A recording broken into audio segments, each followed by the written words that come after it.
Hello, everybody. How are you? Wow, a packed room today. Yes, ma'am. Last night, the Trump administration faced another example of judicial overreach. Using his full and proper legal authority, President Trump imposed universal tariffs and reciprocal tariffs on Liberation Day to address the extraordinary threat to our national security and economy posed by large and persistent annual U.S. goods trade deficits. The United States has run a trade deficit of goods every year since 1975. In 2024, our trade deficit in goods exceeded $1 trillion. Everybody agrees this is unacceptable. President Trump is delivering on his promise to fix this problem, and he has taken a long overdue and much needed bold stance for American workers after decades of our manufacturing base being hollowed out. The president's rationale for imposing these powerful tariffs was legally sound and grounded in common sense. President Trump correctly believes that America cannot function safely long-term if we are unable to scale advanced domestic manufacturing capacity, have our own secure critical supply chains, and our defense industrial base is dependent on foreign adversaries. Three judges of the U.S. Court of International Trade disagreed and brazenly abused their judicial power to usurp the authority of President Trump to stop him from carrying out the mandate that the American people gave him. These judges failed to acknowledge that the President of the United States has core foreign affairs powers and authority given to him by Congress to protect the United States economy and national security. Congress had created the National Emergency Act to provide the congressional framework to strike down improper IEEPA use, and any questions over whether President Trump improperly imposed these IEEPA tariffs were already adjudicated in Congress following Liberation Day. Congress firmly rejected an effort led by Senator Rand Paul and Democrats to terminate the president's reciprocal tariffs. The courts should have no role here. There is a troubling and dangerous trend of unelected judges inserting themselves into the presidential decision-making process. America cannot function if President Trump, or any other president for that matter, has their sensitive diplomatic or trade negotiations railroaded by activist judges. President Trump is in the process of rebalancing America's trading agreements with the entire world, bringing tens of billions of dollars in tariff revenues to our country, and finally ending the United States of America from being ripped off. These judges are threatening to undermine the credibility of the United States on the world stage. The administration has already filed an emergency motion for a stay pending appeal and an immediate administrative stay to strike down this egregious decision. But ultimately, the Supreme Court must put an end to this for the sake of our Constitution and our country. With Congress returning next week, it's critical that Senate Republicans maintain the momentum and quickly pass the One Big Beautiful Bill. The One Big Beautiful Bill will truly make America safe and prosperous. The One Big Beautiful Bill includes the largest border security investment ever. That's why the law enforcement groups are lining up to encourage its swift passage.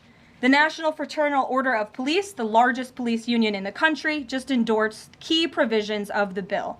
The FOP president announced their strong support, saying the One Big Beautiful Bill Act is more than legislation. It is a promise kept to the public safety officers across the country and a bold step toward an economy that respects, rewards, and uplifts the people who keep it safe.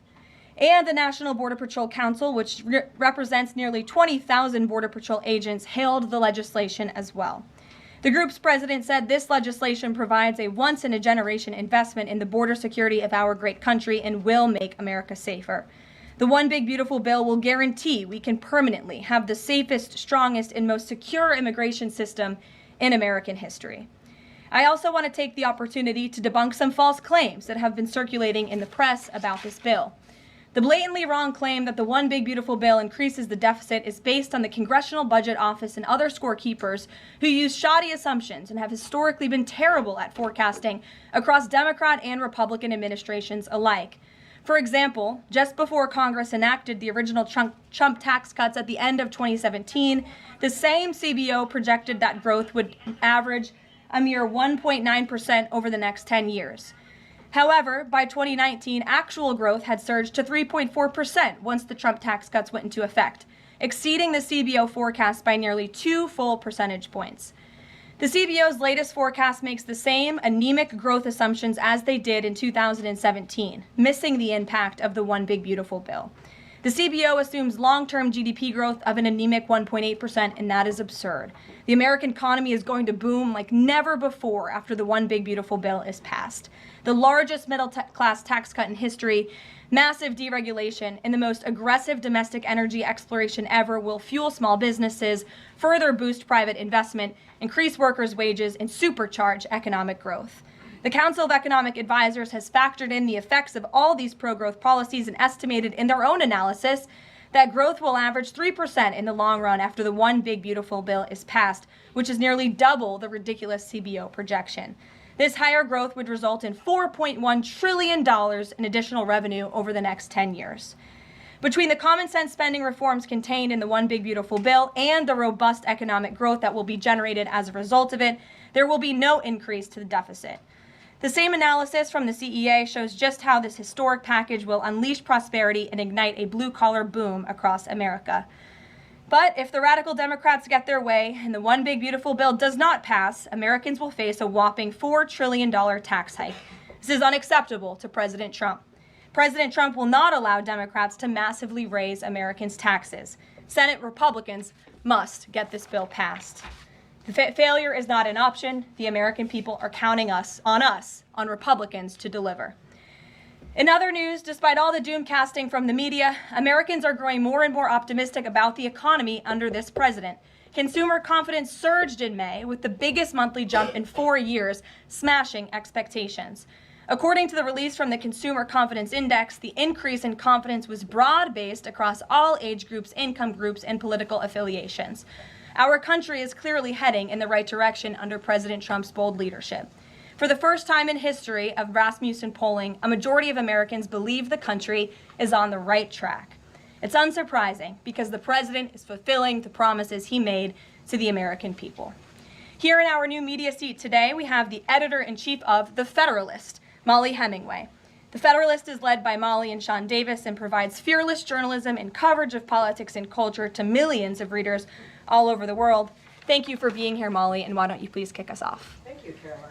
Thank you. In the first Trump administration, there was an effort to stymie the agenda of Trump through the Russia collusion hoax perpetuated by many people in the media, including some people seated here, or the media outlets they represent, and other Democrats as well. The second Trump administration, to reference what you said at the beginning, seems to be subject to an effort to stymie the agenda using rogue lower court judges. You mentioned that the Supreme Court could and should do something to rein in these lower court judges. Also, Congress could do something about it, but they don't seem terribly interested in it. It also seems there's not much of an actual coordinated effort from this White House to take and tackle this effort from judges, Democrats and other people using these judges to stymie the agenda. Is there an actual effort by this White House to tackle this issue in a comprehensive way, and if so, what is it? There is an effort by this administration to tackle these rogue judges and the injunctions and the blockades that we have faced in our broken judicial system in every case. I mean, we have seen time and time again these lower district court judges ruling against this administration in the president's basic executive authority and powers. And this administration is fighting every single one of those battles in court, including already the block that came down from the tariff court, the IEPA court last night. And as on my way out here to the briefing room, I understand that there was another district court judge right here in Washington, D.C. who ruled against the president's tariff power.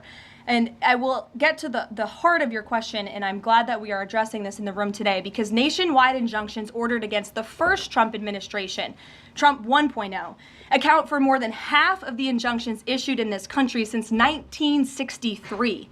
And President Trump had more injunctions in one full month of office in February than Joe Biden had in 3 years. And let me roll through some of these radical injunctions to paint the picture for the American people at home.